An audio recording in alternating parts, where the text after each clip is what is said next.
Hello guys, आपका मंत्र Gupta channel पे एक बार फिर से स्वागत है। चैप्टर आयनिक इक्विलिब्रियम, और आयनिक इक्विलिब्रियम चैप्टर ये मानो 17 क्वेश्चन आए 2025 में, लगभग 17 क्वेश्चन आए, 17 क्वेश्चन आए, तो एक शिफ्ट में एक क्वेश्चन तो आया ही है।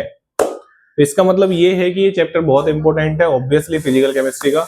और एक चीज और मैं आपको बता दूं, इस चैप्टर को आप 3-4 पार्ट में तोड़ सकते हैं। कि जैसे आप एक पार्ट तो होता है पीएच को निकालना, ठीक है, जो बफर पे खत्म हो जाता है, टाइट्रेशन पे खत्म हो जाता है। एक पार्ट होता है सॉल्युबिलिटी वाला, वो भी बहुत इंपॉर्टेंट पार्ट होता है, और उससे भी क्वेश्चन मैं आपके सामने कम से कम 4 से 5 क्वेश्चन 2025 में आए उसी कॉन्सेप्ट से, सॉल्युबिलिटी के कॉन्सेप्ट से। अलग अलग सॉल्युबिलिटी में भी बहुत बड़ा टॉपिक है, सॉल्युबिलिटी बहुत छोटा टॉपिक नहीं है। तो आइए बात करते हैं उसके बेस पे। एक छोटा सा मासूम सा क्वेश्चन है आपके सामने।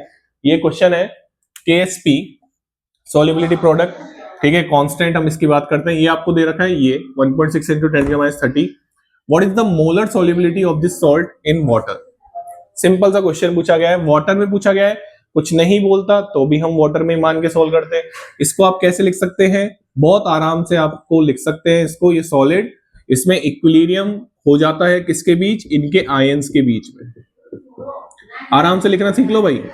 भाई कितने OH थे वहां पे, कितने OH माइनस थे, ऐसे ऐसे अपन लिख सकते हैं। और मेरे हिसाब से ये लिखना आना चाहिए भैया, आपको आना ही चाहिए।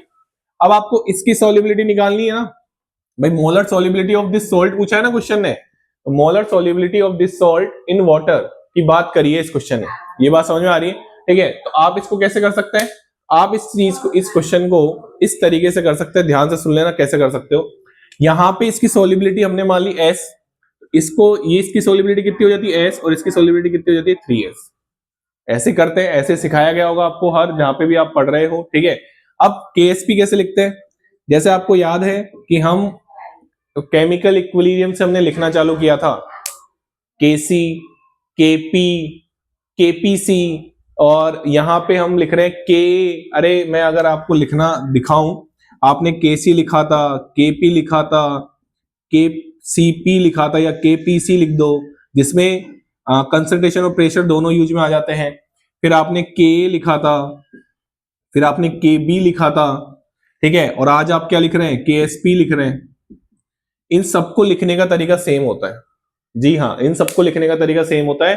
कैसे लिखते हैं इनको, कि भैया जो भी सॉल्युबिलिटी है उसका पावर में स्टोइकियोमेट्रिक कोफिशिएंट, इसके पावर में स्टोइकियोमेट्रिक कोफिशिएंट कितना है, 1 दे दिया।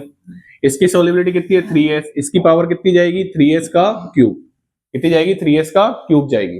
बात समझ में आ गई। चलिए, अब तो मेरे हिसाब से इस क्वेश्चन में कुछ बचा नहीं है। तो ये आपको दे रखा है क्वेश्चन ने, KSP कितना दे रखा है, 1.6 × 10⁻30, और ये 27 नीचे जाएगा।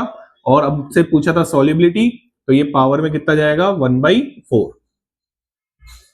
अरे कर सकते हो ना यार, ये तो सिंपल मैथमेटिक्स है, इसमें क्या बताऊं मैं आपको। √1/4 आंसर आ गया हमारा C। लेकिन आपको मैं एक चीज सिखा देता हूं इस वीडियो में। ये जो सॉल्युबिलिटी निकालते हैं ना अपन KSP से, ये बहुत बड़ा डाउट है, और आपको ये नहीं समझ में आता, मेरे हिसाब से आप गलती करते होंगे इसमें। ये जो आप सॉल्युबिलिटी यहाँ पे यूज में लेते हैं और जो आप निकालते हैं KSP से, वो मोल पर लीटर में होती है। सुन लो अच्छे से, जो आप सॉल्युबिलिटी KSP से निकालते हैं वो मोल पर लीटर में होती है। जो आप यहाँ पे सॉल्युबिलिटी KSP के जो एक्सप्रेशन में सॉल्युबिलिटी लिखी जाती है वो मोल पर लीटर में लिखी जाती है। ये बिठा लो दिमाग के अंदर, ये चीज बिठा लो दिमाग के अंदर। जो KSP लिखी जाती है, KSP लिखा जाता है, उसमें जो सॉल्युबिलिटी लिखी जाती है वो किस में लिखी जाती है, मोल पर लीटर में लिखी जाती है। KSP लिखना बहुत आसान है, इसको तो हमेशा हम 1 ही मान के चलते हैं। एक्टिव मास, ये तो क्या, इसका एक्टिव मास 1 मान के चलते हैं। इसको लिखोगे आप हमेशा solubility S, stoichiometric coefficient, solubility range, stoichiometric coefficient. समझ में आ गया। सॉल्युबिलिटी बहुत इंपॉर्टेंट है भैया, ठीक है, उसको छोड़ के मत जाना। चलिए, ये आपका क्वेश्चन था बहुत प्यारा सा, और ऐसे ही एक और क्वेश्चन पूछा गया है, उससे भी हम तुरंत मुलाकात करते हैं जल्द ही, ठीक है ना। चलिए, thank you so much. Channel को लाइक करें, शेयर करें और सब्सक्राइब करें।